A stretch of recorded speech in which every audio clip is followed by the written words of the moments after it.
विकास पथ पर जम्मू कश्मीर 5 साल में 1.5 गुना हुई जीडीपी। साल 2024-25 का अंतरिम बजट 228 करोड़ अधिक बढ़ा। जम्मू कश्मीर में अनुच्छेद 370 हटने के बाद कई गुना रफ्तार से विकास हुआ है और इसको लेकर उपराज्यपाल मनोज सिन्हा ने कहा, जम्मू कश्मीर की सकल घरेलू उत्पाद वर्ष 2018-19 में 1.6 लाख करोड़ रुपए थी, तब बढ़कर 2.64 लाख रुपए करोड़ हो गई है, यानी जीडीपी लगभग 1.5 गुना बढ़ी है। उन्होंने कहा कि पिछले 4-5 सालों से किए जा रहे विकास दिखाई देने लगा है। अनुच्छेद 370 हटने के बाद जम्मू कश्मीर कई गुना रफ्तार से विकास पथ पर दौड़ रहा है। पिछले 4-5 साल से किए जा रहे सुधारों का असर विकास दर में दिखाई देने का दावा करते हुए उपराज्यपाल मनोज सिन्हा ने कहा, जम्मू कश्मीर की सकल घरेलू उत्पाद वर्ष 2018-19 में 1.6 लाख करोड़ रुपए थी, अब बढ़कर 2.64 लाख रुपए करोड़ हो गई है, यानी जीडीपी लगभग 1.5 गुना बढ़ी है। वर्ष 2024-25 का अंतरिम बजट पिछले वर्ष से 228 करोड़ अधिक है।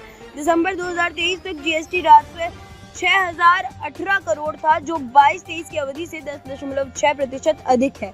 इससे पता चलता है कि जम्मू कश्मीर सुशासन, विकास और शांति के पथ पर अग्रसर है। उपराज्यपाल ने कहा कि अब केंद्र प्रायोजित योजनाओं का 100% खर्च करने पर ध्यान केंद्रित रहेगा। साथ ही पूंजीगत व्यय को बढ़ाना और राजस्व व्यय को कम करना मुख्य प्रयास होगा। उपराज्यपाल ने रविवार को जम्मू के कन्वेंशन सेंटर में पत्रकारों से कहा कि जम्मू कश्मीर बैंक लगातार प्रगति की तरफ आगे बढ़ रहा है और एक समय में बैंक का घाटा 1200 करोड़ था, जो अब 1300 करोड़ के लाभ में है।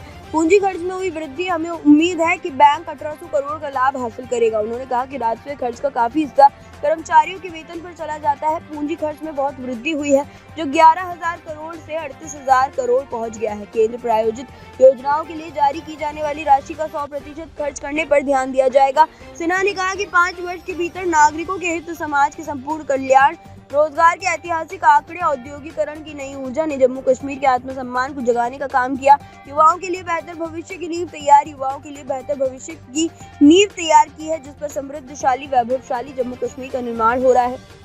दशकों से पीड़ित, शोषित समाज के घाव को भरकर उनके भौतिक उत्कर्ष को लक्ष्य बनाया है।